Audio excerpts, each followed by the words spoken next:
This is the day the Lord has made. Let us rejoice and be glad in it. Good morning. Good morning. My name is John Kirkendall. I'm one of the elders here at Scots Kirk, and it is my privilege to welcome you all to worship with us today, both those of you who are here in person and those joining us remotely online. I would call your attention to some announcements in the bulletin. Much of it is, as one might expect, that is youth group this evening at the church at 5 p.m., the 2 women's Bible studies on Tuesday, 10 a.m. here at the church, 7 p.m. at the Vera's house, and, of course, Bereans meeting Wednesday night at 7. There are various other announcements about the team meetings and so forth, and I would point out that the end of next month, so we're a month away from this, the Church Family Life team is hosting a chili cook-off. And I know no more than that about it, except that there are some sign-up sheets at the back if you're interested in participating in that. I'm sure you're encouraged to do so. Underneath the chili cook-off sign-up sheet on the bulletin board at the back are a collection of ESV Bibles. The old Bibles that were in the backs of the seats have been removed, and the worship team has supplied some ESVs, which is the version that we use from the pulpit. And if you are interested, please feel free to pick one up and make use of it. Let's take a little while now to prepare our hearts and minds for worship of our great God.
Our call to worship this morning is the 100th Psalm.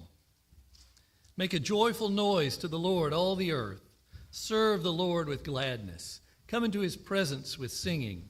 Know that the Lord, he is God. It is he who made us, and we are his. We are his people, the sheep of his pasture. Enter his gates with thanksgiving and his courts with praise. Give thanks to him. Bless his name. For the Lord is good, his steadfast love endures forever, and his faithfulness to all generations.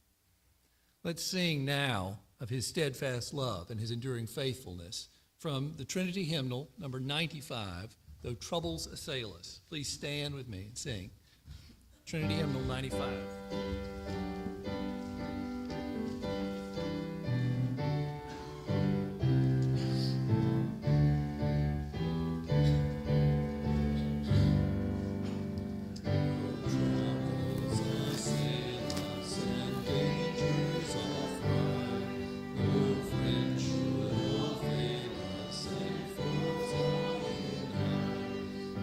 One thing secures us, whatever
Let's pray together. Heavenly Father, we praise you and bless you for your goodness to us, for providing all that we need and more, for giving us the freedom to gather in this place and to praise your name. Lord, we thank you. We ask now your blessing on our time of worship, that your gospel might be truly proclaimed, that we might not only hear what is said, but respond in faith. Fill us with your Holy Spirit, that we might go from this place glorifying you and serving you in this community, in this nation, and in the world. Oh Lord, we thank you for sending your Son, Jesus Christ, to be our Savior. We thank you for the call to follow him, even as his disciples did. And now, Lord, we pray with them as he taught them to pray, saying, Our Father, who art in heaven, hallowed be thy name. Thy kingdom come, thy will be done, on earth as it is in heaven. Give us this day our daily bread, and forgive us our debts, as we forgive our debtors. And lead us not into temptation, but deliver us from evil. For thine is the kingdom, and the power, and the glory forever. Amen. You may be seated.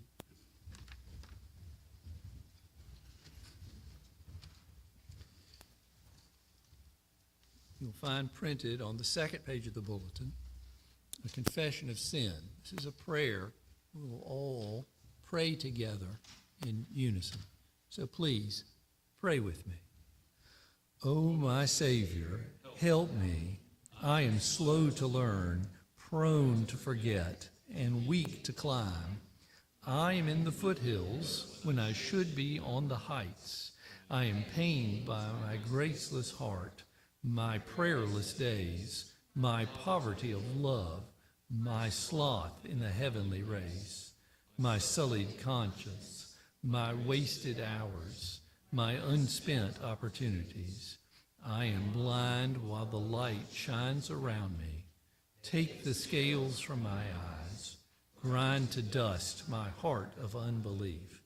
Make it my highest joy to study you, meditate on you, gaze on you, sit like Mary at your feet, lean like John on your breast, appeal like Peter to your love, count like Paul all things but dumb. I believe, help my unbelief. In your precious name, O Christ. Amen. The assurance of pardon comes from John's first epistle. This is that John who leaned upon the breast of Christ at the Last Supper. Hear now the word of the Lord as written by the apostle. This is the message we have heard from him and proclaim to you, that God is light, and in him is no darkness at all. If we say we have fellowship with him while we walk in darkness, we lie and do not practice the truth. But if we walk in the light, as he is in the light, we have fellowship with one another, and the blood of Jesus, his Son, cleanses us from all sin. If we say we have no sin, we deceive ourselves, and the truth is not in us.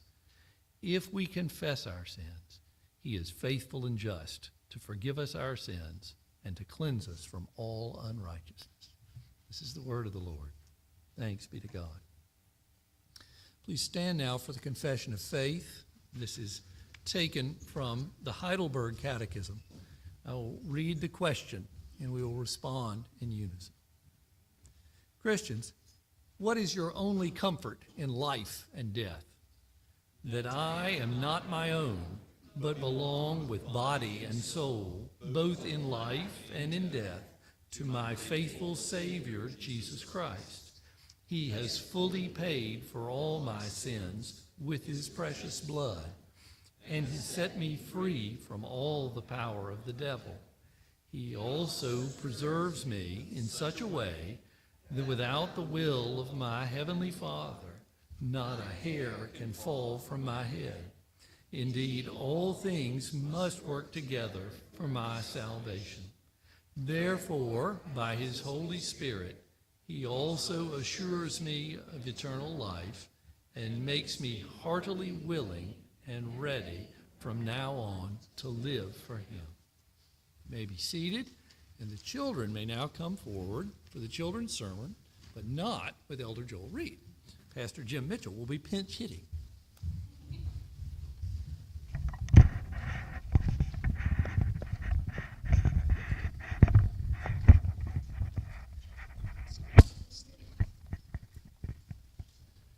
Good morning.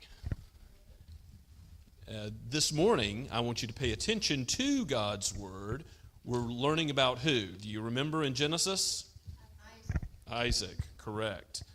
And Isaac is going to walk in the ways of his father, Abraham. The God who gave the covenant to Abraham, the promise of salvation, is going to give that same promise to Isaac. And there's going to be some dispute over well water. Was water really important when you were in a desert and had a lot of animals? Really important. And the Philistines, bad guys, were taking the water away from Isaac, and they had promised Abraham they wouldn't do that.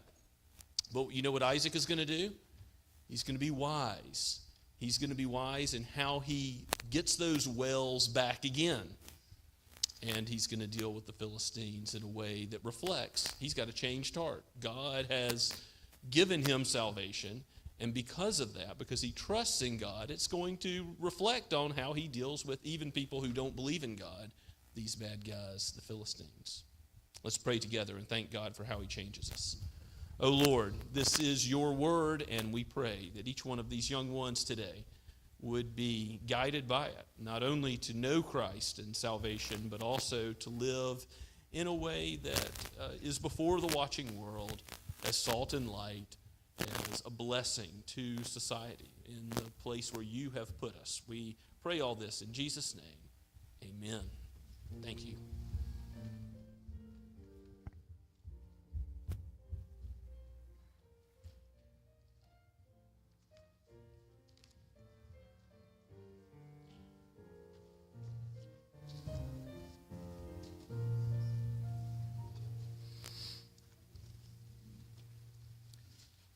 Scripture reading this morning is from the New Testament, from Matthew's Gospel, chapter 5. This is the beginning of a very familiar, lengthy sermon given by our Lord. It's often called the Sermon on the Mount. So here now, Matthew's record of this event. We'll read chapter 5, verses 1 through 16.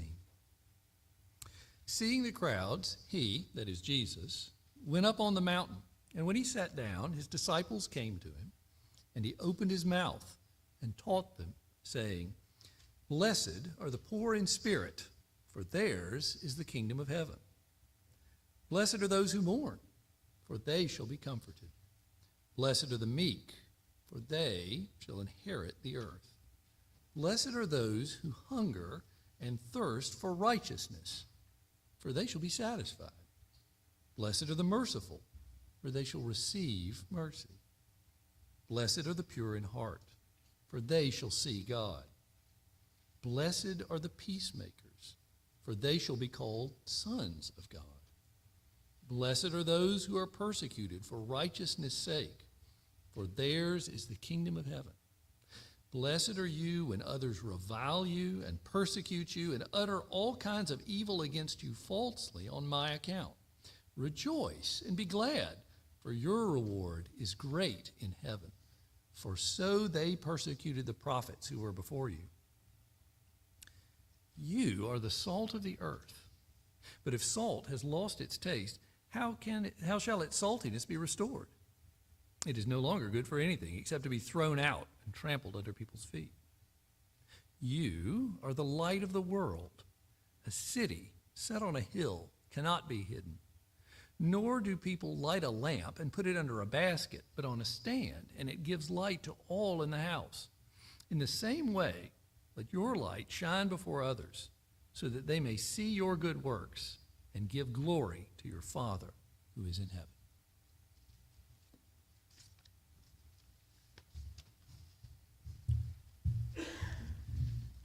Let us go before our God once again in prayer. O Father, Son, and Holy Spirit, you spoke this world into existence by the word of your power. Your name is majestic and to be honored. The angels in heaven proclaim that you are the one who was and who is to come, and they proclaim this ceaselessly. Let us join with them in hearing your word and proclaiming your praise and ascribing to you the glory that you are due. We thank you, Lord, that you have been gracious, that you have been kind and compassionate to save, that, Lord Jesus, you have come to seek and save the lost. Humble us that we might know our need, that we would see our sin clearly, and then that we would see Jesus. Oh, Holy Spirit, guide us to the Savior, that we would repent where we need repentance, be encouraged where we need encouragement, and be led by the lamp of your word as a light to our path, so that our feet might run the Christian race with endurance. Lord, bless those who are aged, that they might run the race to the very end. Lord, bless those who are raising families, that they might give them the teaching that you desire, so that you would have godly offspring. We thank you, Father, for those that are a blessing from your hand, and pray for those who are with child. We pray for those with young children, and we ask for wisdom to guide them in your ways as parents, as a church. Bless the youth of this church as they continue to go to Bon Clarkin and learn of your word there. Give them a foundation that is rooted in the gospel and friendships that endure and become closer as they spend time together. Lord, we thank you for the fellowship of our ladies in the church, and may it be the case that the older women would teach the younger many things, and that you would give us that integrated fellowship amongst the women particularly. And also, Lord, as you see fit, raise up new leaders in this church, that you would give us men like the elders and deacons you have already so graciously provided. Give us those who are able to teach and show hospitality and are able to attend to the mercy ministry needs of the church and of this community.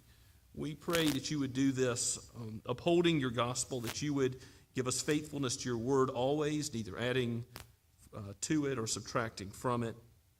Lord, bless the preaching of your gospel today here and in this presbytery and in the Associate Reformed Presbyterian Church. But we pray not only for our denomination, we pray for wherever Christ is preached. We thank you for many Reformed congregations in the area, PCA and OPC and others, and we give you praise for many evangelical pulpits where your gospel rings forth with truth. May your people respond in faith and be changed to the glory and praise of your great name.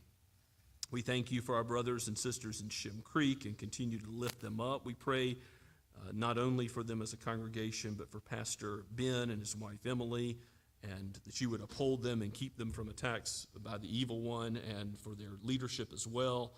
Lord, we ask in the days ahead that you would open opportunities to plant other churches in the Low Country, for there are many souls here, and we pray, with the need being great, that you would provide, Lord, just as you have provided salvation from beginning to end, that you would provide the means for your word to go out here more and more, even as we see that you are providing the way for your word to go to even the remotest parts of the earth, sometimes by video. We pray for the ministry of POC 7 and Ken Loates and others who are involved in the production of content that is specifically geared to reach the Muslim world, many of whom do not know the outlines of the gospel of Christ's life and death as the God-man. We pray that you would use this ministry, not only for Muslims, but others as well, that many would come to hear and believe, that you would give the gift of faith, and that you would build your church, O Lord Jesus. We pray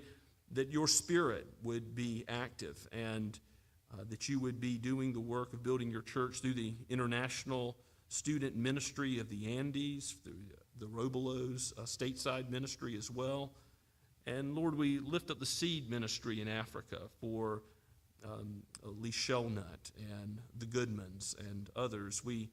For the Cottons, we pray that you would bless their unity in their fellowship with one another and their particular ministries. Lord, we lift up these things knowing that you are good and you do good for your people. We pray that you would send the church a revival and reformation in our own time, that we would be the means by which the culture is changed. For we know that you have intended us to be salt and light in the midst of a dark and dying world. We pray that you would bring neighbors into Scots Kirk, that you would use our lives, our hospitality, and our ministry of the word to bring about conversions and sanctification and your kingdom going forward. And let it not be to the praise of any man, but to the praise of your glorious grace.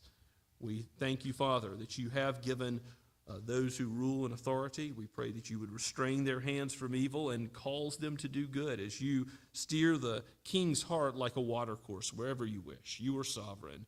You are the King of kings and Lord of lords. And so we pray for the President and Supreme Court and Congress and local leaders, the governor and the South Carolina Congress as well, the mayor of Somerville and those here in this city. We know that nothing escapes your notice, and we lift these things up to you, asking that you would use your people in some measure to be the means by which you hear our prayer and answer our cry. We ask these things humbly, Lord, knowing that you have seen fit in your providence to have many of those in this body be sick this week. We would ask that you would give them speedy recovery and full recovery, and bless those who are traveling with traveling mercy. Bring them back to us soon. We give you thanksgiving, Lord, that you have brought us into your house today, that you have given us life and breath. May we praise you. Let everything that has breath praise your name, O Lord. For we pray this in Christ's name. Amen. As we continue to worship this morning, let us sing to the Lord as is appropriate. Once again, Trinity Hymnal number 498, Jesus, What a Friend for Sinners. Let's stand.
Let us pray together.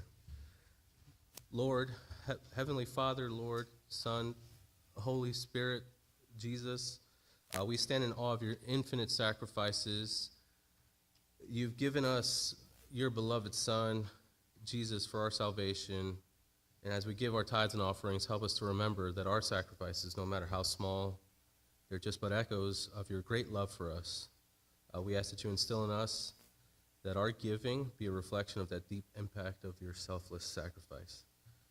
We also ask for a deeper understanding of the internal significance of that sort of stewardship.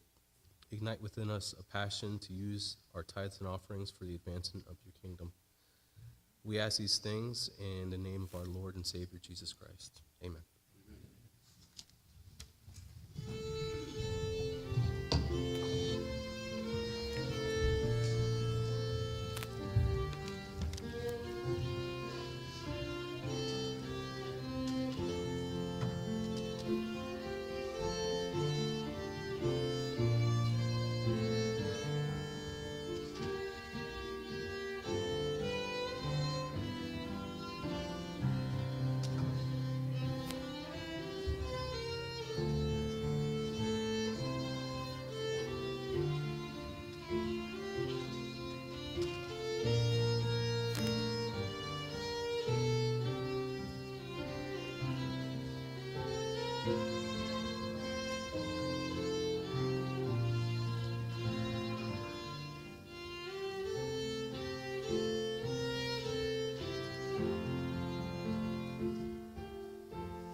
Please be seated.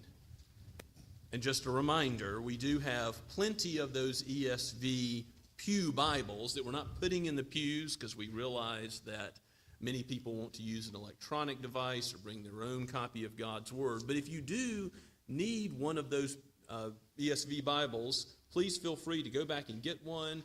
And it would be our delight as a church to give you that as a gift to keep, because there's nothing we would rather do more than bless you with God's Word if you don't yet have a copy of your own. So we are in Genesis chapter 26. Genesis 26, and we'll start at verse 17. We really could go a couple verses further back than that. If you remember what happened last time in our exposition of this chapter, Isaac has done the old thing that Abraham did. We see his character flaw in that he lies to try to protect his life about Rebekah being his sister rather than his wife. But at the conclusion of the text in verses 15 and 16, we see that the Philistines had stopped up the wells that Abraham had dug, Isaac's father, and we're going to see what Isaac does about that situation in an arid environment where water is life. Water is important to both humans and livestock, and God has blessed Isaac. He has multiplied his livestock and made him wealthy just as he did Abraham before. So we pick up at verse 17 and we'll read on to the end of the chapter. This is penned by Moses and breathed out by the Holy Spirit for each of us today. So Isaac departed from there and encamped in the valley of Gerar and settled there. And Isaac dug again the wells of water that had been dug in the days of Abraham his father, which the Philistines had stopped after the death of Abraham. And he gave them the names that his father had given them. But when Isaac's servants dug in the valley and found there a well of spring water, the herdsmen of Gerar quarreled with Isaac's herdsmen, saying, "The water is ours." So he called the name of the well Esek, because they contended with him. Then they dug another well, and they quarreled over that also, so that he called its name Sitnah. And when he moved from there and dug another well, they did not quarrel over it. So he called its name Rehoboth, saying, For now the Lord has made room for us, and we shall be fruitful in the land. From there he went up to Beersheba, and the Lord appeared to him the same night and said, I am the God of Abraham your father. Fear not, for I am with you, and will bless you, and multiply your offspring for my servant Abraham's sake. So he built an altar there, and called upon the name of the Lord, and pitched his tent there. And Isaac's servants dug a well. When Abimelech went to him from Gerar with Ahuzeth, his advisor, and Philcol, the commander of his army, Isaac said to them, Why have you come to me, seeing that you hate me and have sent me away from you? They said, We see plainly that the Lord has been with you. So we said, Let there be a sworn pact between you and us, and let us make a covenant with you, that you will do us no harm, just as we have not touched you and we have done to you nothing but good, and have sent you away in peace.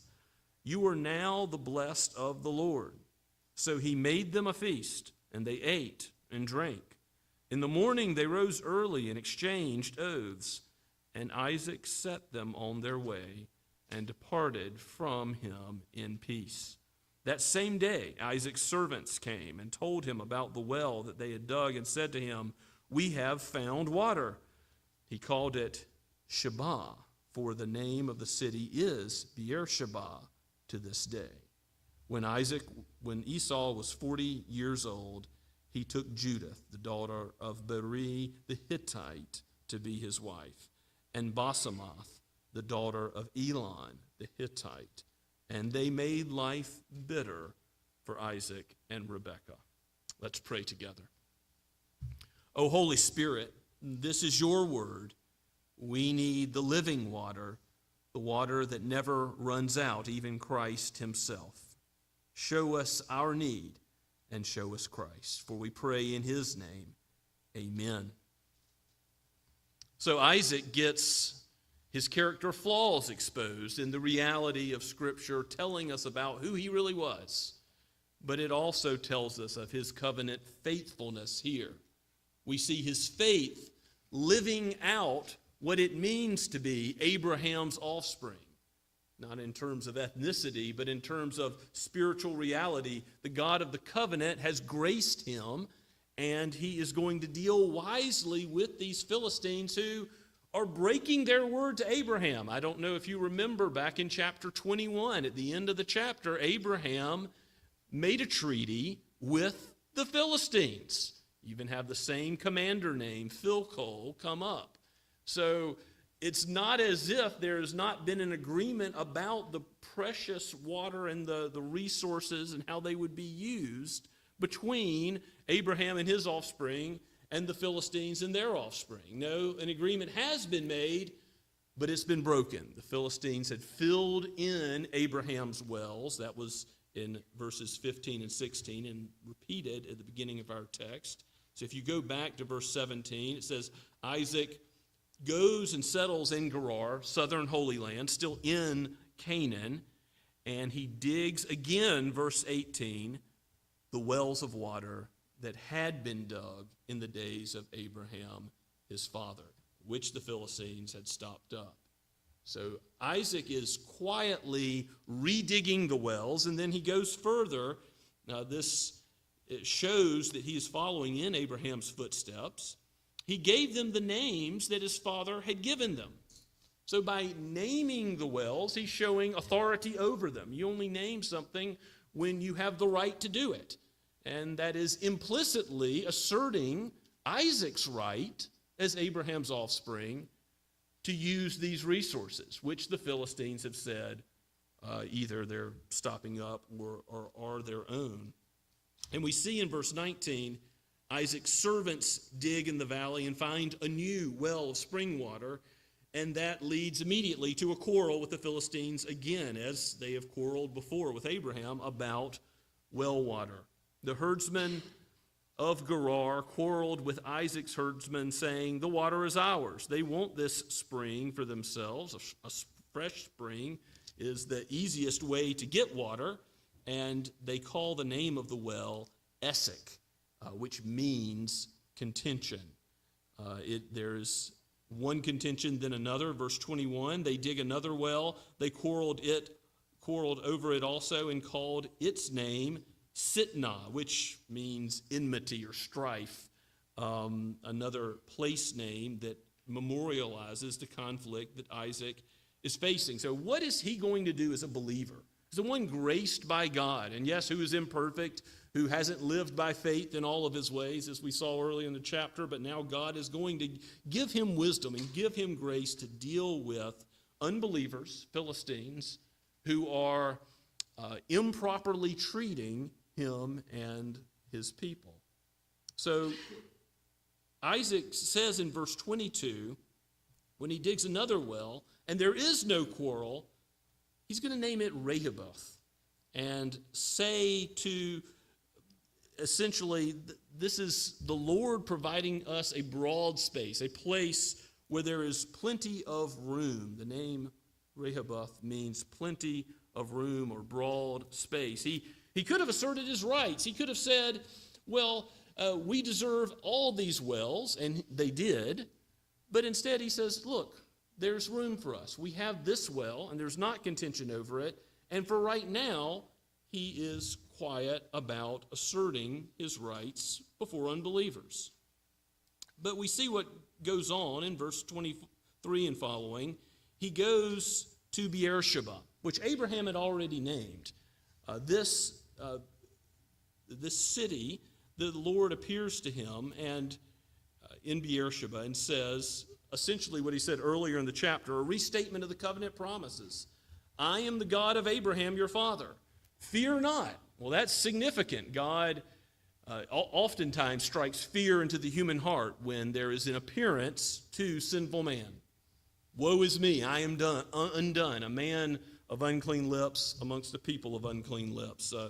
This is Isaiah's testimony in Isaiah chapter 6. So God says, fear not, just as he did when he came to Mary and Joseph before the birth of Christ. Fear not is the call of God's people. Even though we are sinful, he saves. Jesus came to seek and save the lost, and Isaac shows his lostness in lying about Rebekah, saying she is my sister when she is his wife. Now also he shows that he is graced by God, because God says, do not fear, I am with you. Just as the 23rd Psalm says, you will not need to fear the valley of the shadow of death, because I am with you. My rod and my staff, they comfort you. I am with you is the reason we should not fear. and I will bless you and multiply your offspring for Abraham's sake. Again, the covenant righteousness of Abraham is a type of Christ. Isaac receives blessing not because of anything he did, but because of the righteousness of another, because of the goodness of God through Abraham and the faith that he gave Abraham. Fear not, I am with you and will bless and multiply your offspring for my servant Abraham's sake. And then look at Isaac's response in verse 25. He does the only thing that it's appropriate to do when God comes and visits you and turns you away from fear and makes you blessed. Blessed spiritually in the Savior, the Messiah, to come. He worships. He does what Abraham did before. He builds an altar and he praises God for his character and for his works, for who he is as the God who blesses and graciously, compassionately bestows salvation.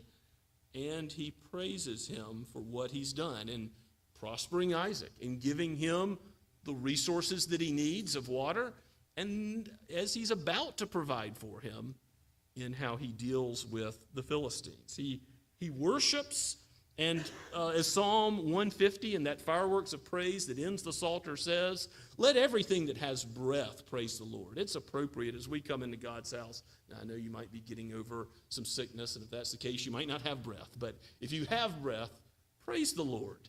Sing the Psalms, and I try to be a good example by, if you're not the greatest singer, you can still make a joyful noise to the Lord. And it is what God calls us to do, because whether or not we're gifted in singing, I do appreciate those who are better quality musicians leading us, of course, with a loud voice.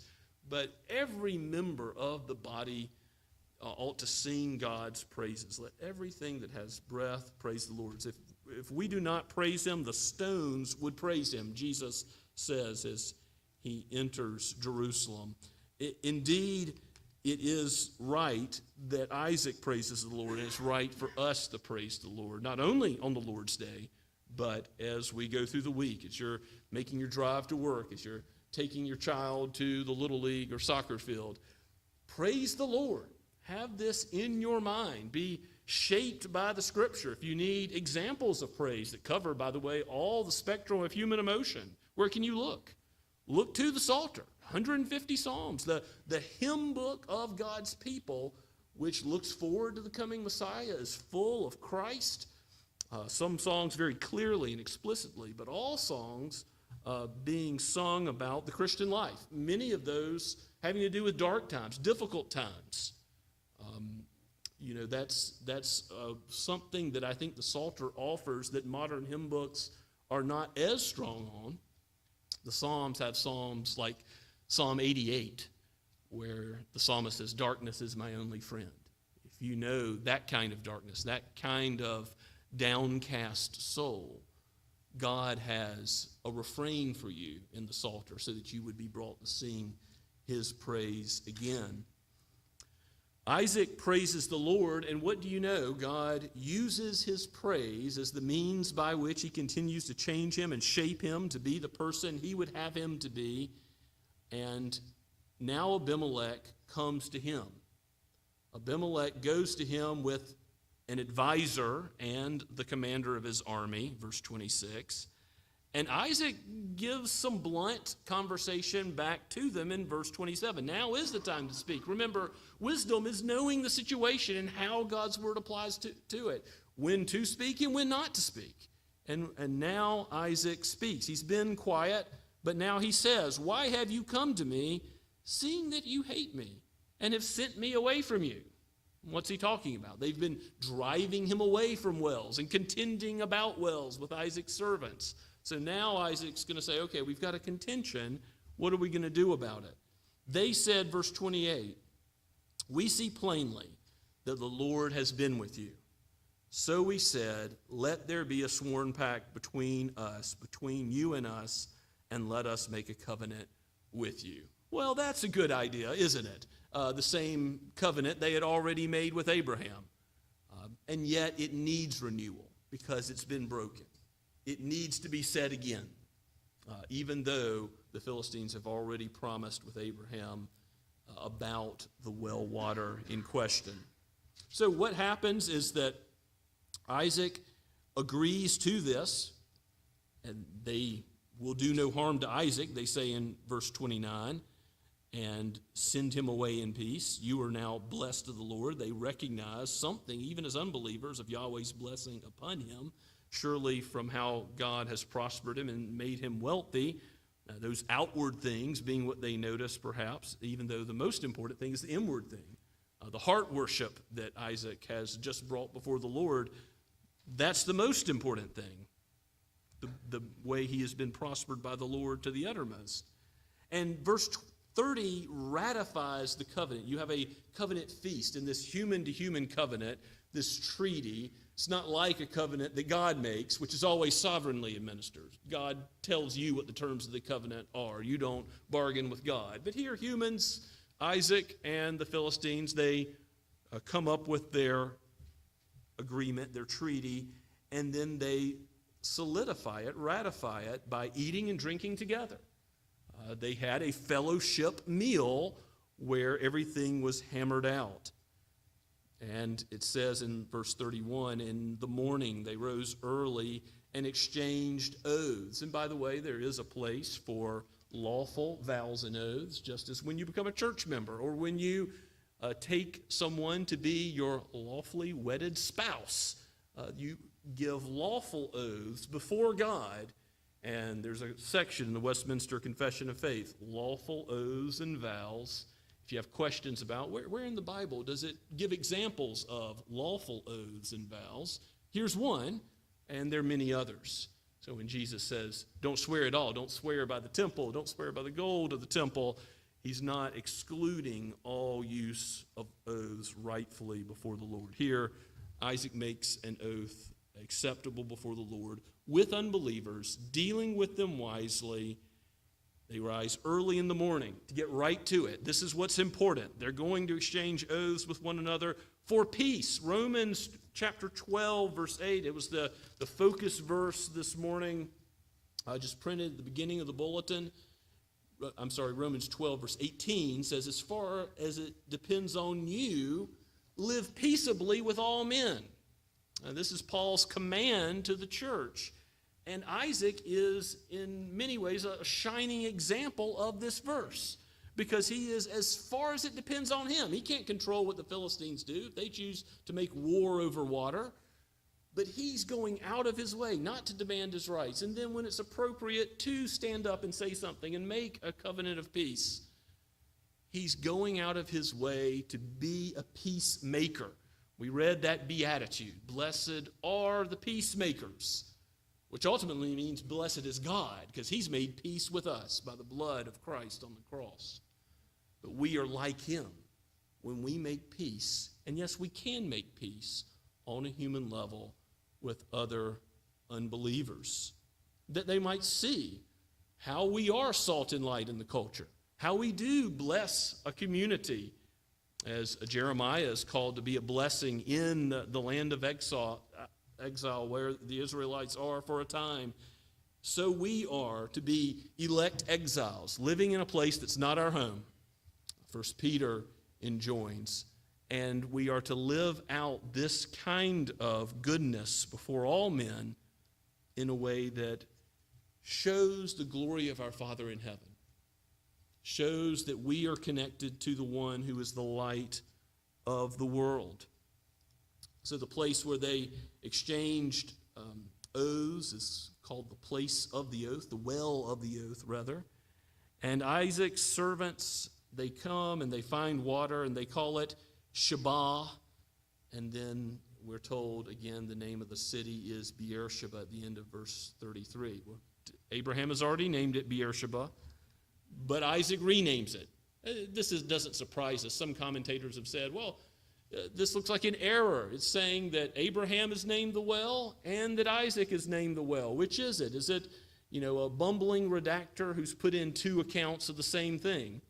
But that's not the case. It's already told us that Isaac has gone about renaming wells just as his father Abraham had named them. So he renames the well Beersheba again.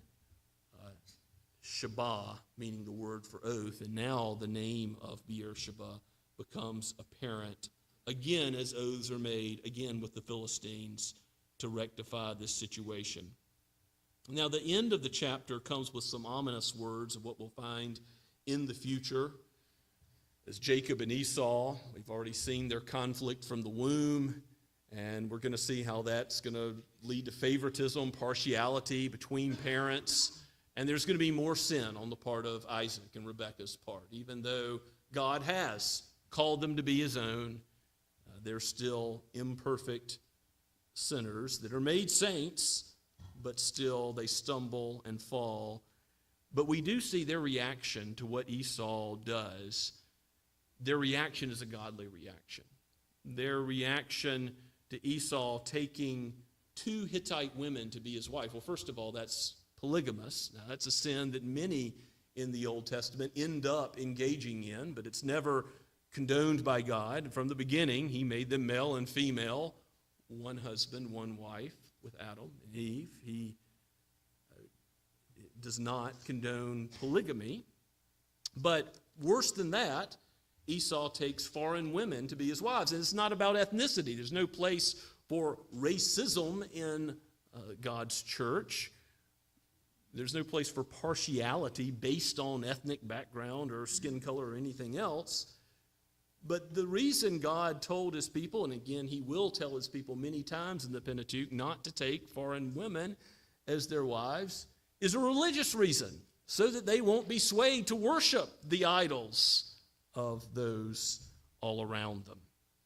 And so this is saying that Esau, who is called a godless man in Hebrews chapter 12, this is why Isaac and Rebekah were grieved in their heart. Life was made bitter for them, it says in verse 35, because of what?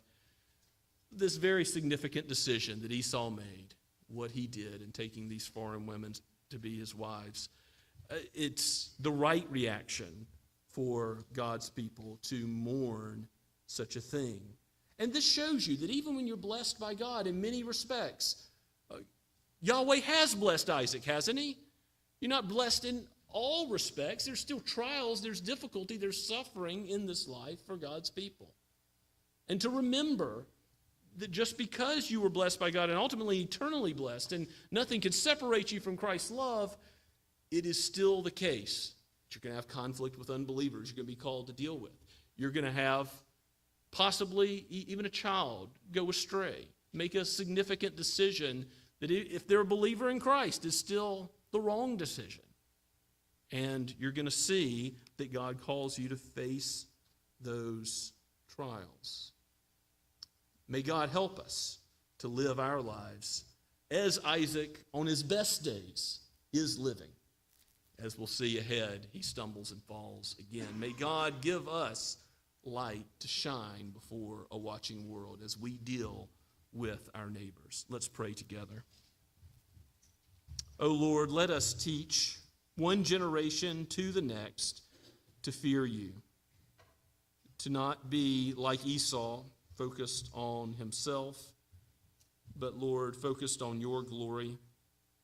We thank you, Father, that you have called us to recognize who you are, to not fear, to know the blessing that comes from the covenant, that comes from the righteousness of Christ, his atoning death for his people.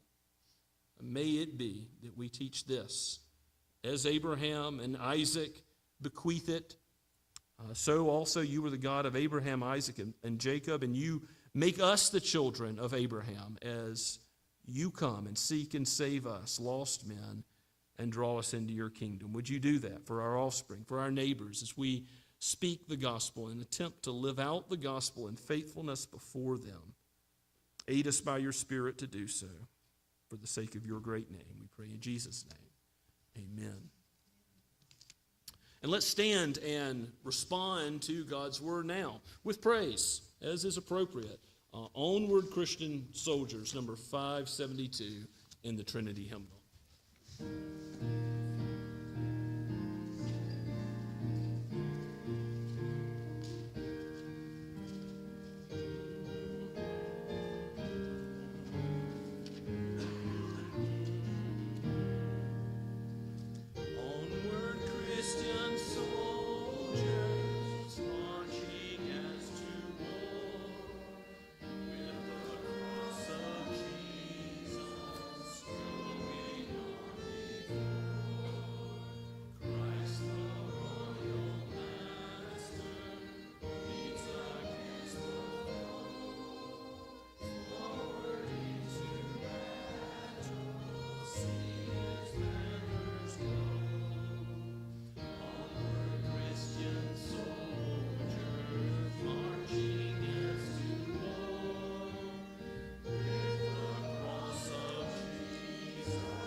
blessed of the Lord receive his benediction, his blessing now.